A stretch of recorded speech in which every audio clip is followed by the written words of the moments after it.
Welcome back to Behavioral Echoes. Today we're continuing our exploration of beliefs and how they shape our lives. We'll discuss how people often share their beliefs as if they are facts, where beliefs come from, and how they influence our decisions and actions.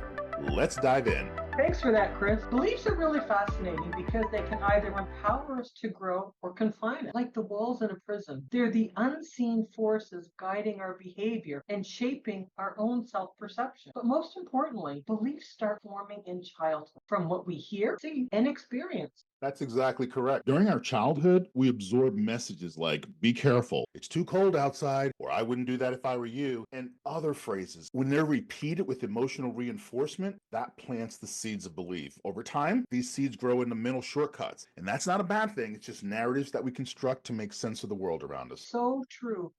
I've got some stories that really illustrate how beliefs play out in real life. Let me start with one from a friend on social media. And they shared how someone was riding a motorcycle and they got hit. Thankfully, they were fully protected, unharmed, which is fantastic news. But the response and the comments were filled with, oh, motorcycles aren't safe. You shouldn't have been riding. You were probably going too fast. Instead of embracing the fact that somebody was really enjoying being in the moment, it was more of why you shouldn't have done that. Those comments, it's funny to me anyway that people wouldn't say, man, I'm glad you're okay. I'm glad your friend's okay. And that's super. And be excited about the fact that he was in the moment and that he is safe.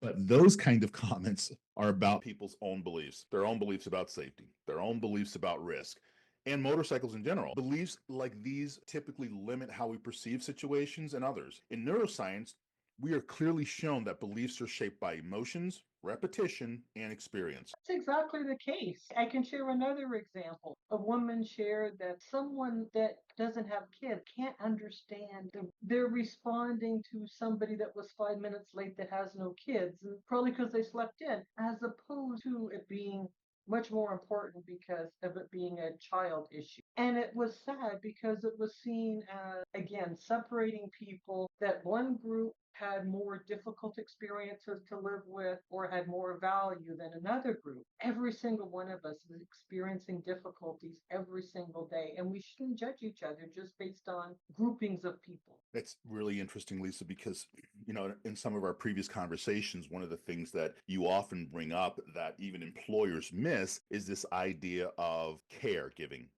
And it's not just child care. Many of us are experiencing the care of a parent or the care of a grandma, or to think that these kinds of things don't impact not just the quality of life, but sometimes the timing in life is really absurd. To have somebody, especially executives, say that, somebody who's single doesn't understand the rigors of what they're going through and they should be on time every time. It's just not a very good human element for an executive. Exactly.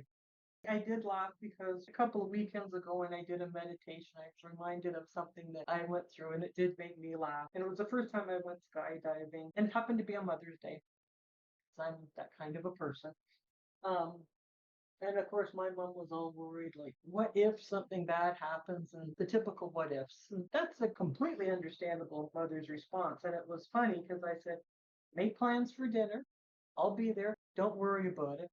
And my grandmother, she was the one that really helped with it. And she said, don't worry, she'll have fun. She'll have great stories to share when she gets back. And guess what? That's exactly what happened. We I'm had a sure. fantastic conversation. That's interesting.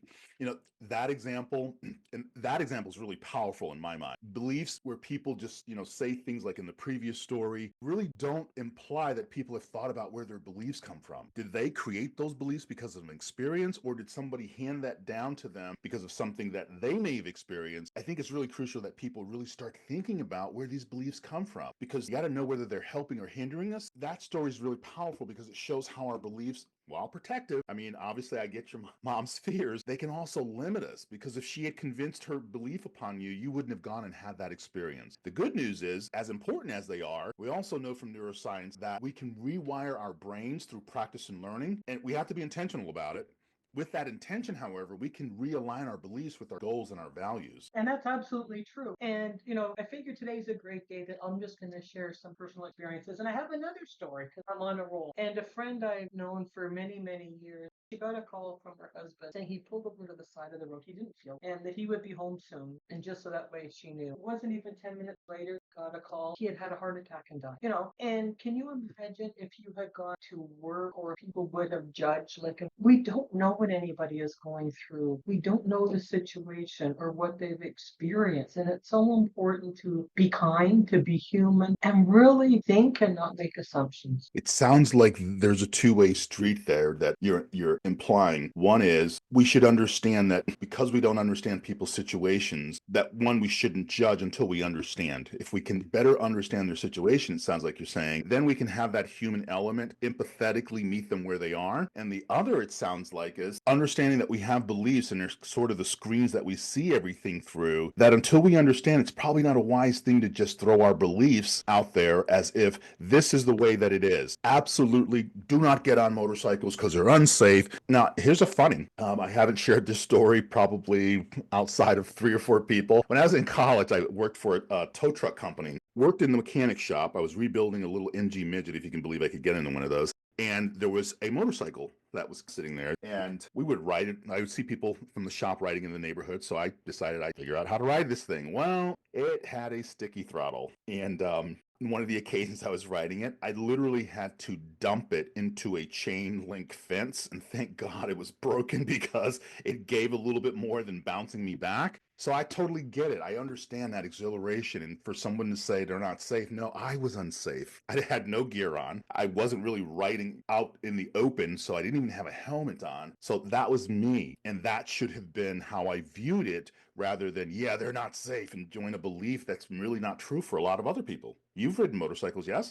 Ridden motorcycles, dirt bike, no, the thrill of it. Would it stop me? Oh, Yeah. I think those kinds of examples and the stories that you've shared, for me, it leads to a super important takeaway. Beliefs have to be flexible. If you're going to live fully, if you're going to create happiness for yourself, as you suggested, speak kindly, smile often, laugh freely, from either having great relationships or from being able to do things, understand that you can restructure your brain cognitively, and that's going to allow you to challenge any distorted belief and replace it with something healthier, a more adaptive belief. For example, replacing I can't handle failure, I just can't do it, won't do it, with something like, failure is a part of learning. What did I learn? And then move on. and I love that. And I think that's a great example. And it sort of has made me think of an exercise for our listeners. Think about a belief right now that is causing conflict in your life and just ask yourself, where did this belief come from? Is it really mine? Was it handed down to me? Is it helping or hindering me? Or I just kept it because I never thought about it? And if you find out that it really isn't yours, crafting a new and empowering belief. Because if something no longer serves you, why are you keeping it? Awesomely said. That's probably the biggest thing when it comes to beliefs. And my hope is that,